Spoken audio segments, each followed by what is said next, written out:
There's been a lot of ambulance traffic, there's been sirens going off all over the place, and a lot of people have been taken to hospital.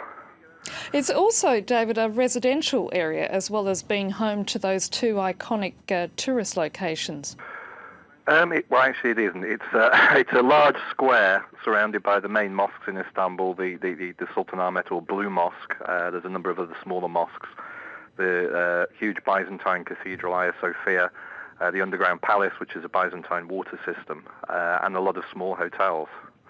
So there's not really anybody who lives around there. Right, but further on, beyond that tourist area, there are apartments and so on. But having said that, if indeed you were going to strike at the very heart of Turkey, this would be the location, wouldn't it?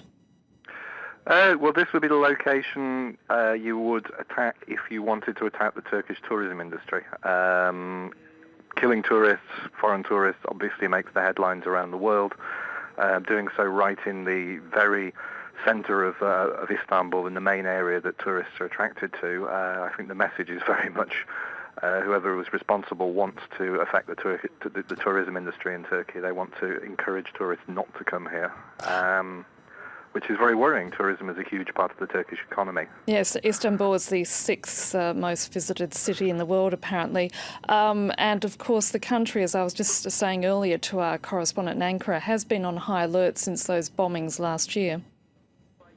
That's right, yes. There was a Suruç bombing down on the Iraq-Syria border, and also the big bombing in Ankara, the peace rally.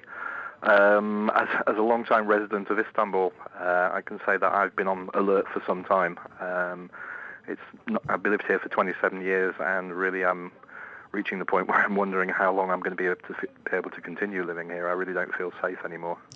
And that is something that people do talk about how tense it is in Istanbul at the moment. And certainly a bombing of this nature will send ripples throughout the country and, as you say, beyond, because tourism is such a vital part of the country's economy.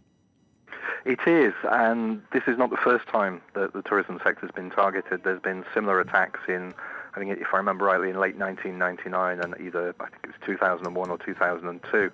Those attacks took place early I think the first one was in the winter, and the second one was very early in the tourism season, at the very point when the majority of, let's say, package holidays are booked.